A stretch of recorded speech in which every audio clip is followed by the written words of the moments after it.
کل قیامت کے دن جب ہم بارگاہ الہی میں پہنچیں گے، اللہ کے نبی صلی اللہ علیہ وسلم نے فرمایا، صحیح بخاری کی حدیث ہے، من کانت عنده مظلمۃ لأخیہ فلیتحلل منہ اليوم، کسی نے کسی پر کسی بھی اعتبار سے ظلم کیا ہے، مالی اعتبار سے، جسمانی اعتبار سے، زبان سے، ہاتھ سے، اس کی عزت پر کوئی تہمت لگائی ہے، کوئی اس پر کیچڑ اچھالی ہے، کوئی اس کے اوپر طعن و تشنیع کی ہے، اولاد پر، بچوں پر، پڑوسیوں پر، والدین پر، رشتہ داروں پر، عزیز و اقارب پر، اپنی طاقت کے نشے میں ان پر غلبہ کے نشے کے اندر کر لیا، تو واتقی دعوت المظلوم، پہلی تو چیز یہ تھی، نہیں ہو سکا تو آج ہی چھڑوا لو، آج ہی کام ختم کروا لو، کوئی قصاص دینا ہے، کوئی بدلہ دینا ہے، کوئی دیت دینی ہے، کسی سے معافی مانگنی ہے، کسی کی غیبت کی ہے، اس سے جا کر کہو میں نے غیبت کی ہے، مجھے اللہ کے لیے معاف کر دے۔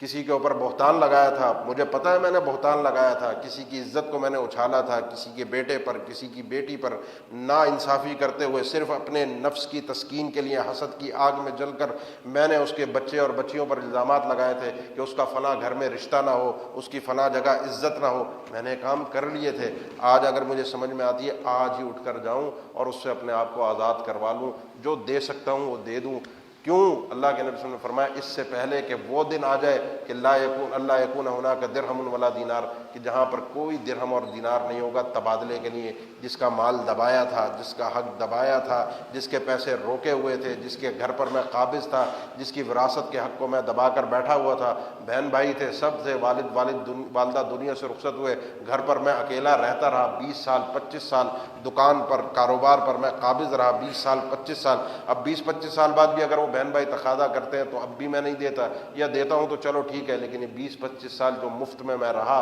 ان کی اجازت کے بغیر، یہ حساب بھی کل بارگاہ الہی میں دینا ہوگا۔ یہ گھر مفت کا نہیں تھا، ان کی ملکیت تھی، جن کی ملکیت میں رہتا رہا ان کو میں نے کرایہ نہیں دیا، ان سے اجازت نہیں لی۔ اب کل قیامت کے دن درہم اور دینار نہیں ہوگا کرائے کے طور پر دینے کے لیے، اس دن کیا ہوگا؟ اس دن اس حساب سے پہلے اللہ کے نبی صلی اللہ علیہ وسلم کا فرمان ہے، مسلم کی حدیث ہے، اللہ تعالیٰ سامنے لائے گا جانوروں کو، اور جانوروں میں بھی وہ بکری جو سینگ والی ہے اور ایک بے سینگ ہے، صرف یہ دکھانے کے لیے کہ اللہ کی بارگاہ میں ظلم نہیں ہے، اللہ کی بارگاہ میں عدل ہے۔ اگر اس سینگ والی بکری نے بے سینگ بکری کو سینگ مارا تھا دنیا کے اندر، یہاں پر اس کا قصاص لوگوں کے سامنے دلوایا جائے گا، اور اس کے بعد ان کو کہا جائے گا کونی ترابا، یہ سارے جانوروں سے حساب کتاب لے کر واپس مٹی ہو جاؤ، کیونکہ ان کا حساب و کتاب مطلوب نہیں ہے، یہ مکلف نہیں ہے، یہ شریعت کے پابند نہیں ہے۔ جب اس طریقے سے حساب و کتاب ہوں گے، جب اس طریقے سے معاملات ہوں گے، تو اللہ کے نبی صلی اللہ علیہ وسلم نے فرمایا اس دن درہم و دینار نہیں ہوں گے۔ اسے دوسری حدیث میں جس میں اللہ کے نبی صلی اللہ علیہ وسلم نے وضاحت کے ساتھ فرمایا تھا، اتدرون من المفلس، وہ مفلس کون، کلاش کون، غریب کون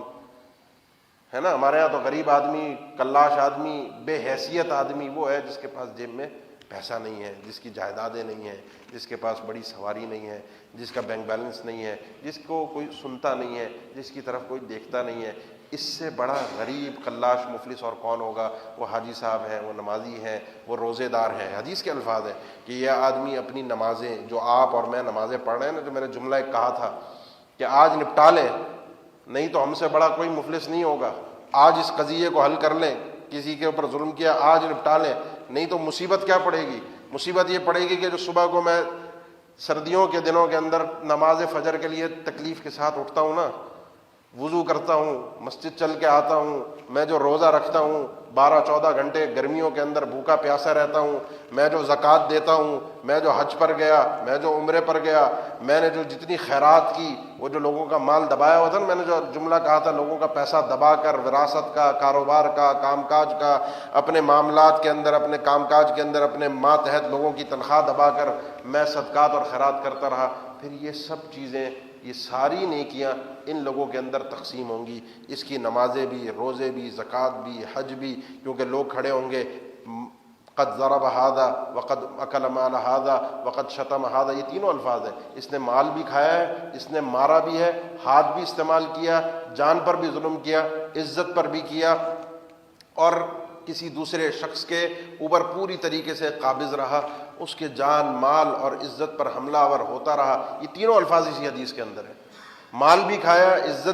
عزت پر بھی حملہ آور ہوا، وجود پر بھی۔ اب اس کی نیکیاں ان کے اندر تقسیم کرو. اب آئیے واپس اس بخاری کی حدیث کی طرف. فرمایا کہ نیکیاں ان لوگوں کے اندر تقسیم کی جائیں گی. آپ کی یہ نماز، آپ کا یہ روزہ، آپ کے حج، میری یہ عبادات، میری یہ دعائیں، میرا یہ ذکر، میری یہ التجائیں، میرا یہ رونا، میرا اس درس میں بیٹھنا، میرا گفتگو کرنا، آپ کا سننا، یہ ساری نیکیاں وہ آدمی لے کر جائے گا جس پر میں نے ظلم کیا اور اس وقت اپنے گھر میں مزے سے بیٹھا ہوا ہے. اس کو جائیں گی یہ نیکیاں. جب ختم ہو جائے گا معاملہ، نیکیاں نمٹ گئیں، لیکن یہ تو بڑا ظالم جابر قاہر تھا، معاملہ ختم نہیں ہوا. اب کیا ہوگا؟ اب مسئلہ یہ ہوگا کہ اس نے جو گناہ کیے تھے، اس نے جو حساب تو پورا ہونا ہے نا. جو میں نے شروع میں مسند احمد کی حدیث پیش کی تھی، یہ وہ چیزیں ہیں، یہ وہ کام ہے، یہ وہ دیوان ہے، یہ وہ دفتر ہے، لا یترک اللہ منہ شیئا، جسے اللہ نہیں چھوڑے گا. اور یہ القصاص لا محالہ، اس میں پورا پورا لازمی قصاص ہوگا. اب کیا کریں؟ نیکیاں ختم ہو گئیں. اس نے جو گناہ کے کام کیے تھے، اس نے جو غلط کام کیے تھے، اس نے جو اپنے خواہش نفس کی تسکین کے لیے غلطیاں کی تھیں، وہ ساری اس کے سر پہ اب لادتے جاؤ. حساب پورا پورا. اللہ کا میزان ہے، وَنَضَعُ الْمَوَازِينَ الْقِسْطَ لِيَوْمِ الْقِيَامَةِ فَلَا تُظْلَمُ نَفْسٌ شَيْئًا.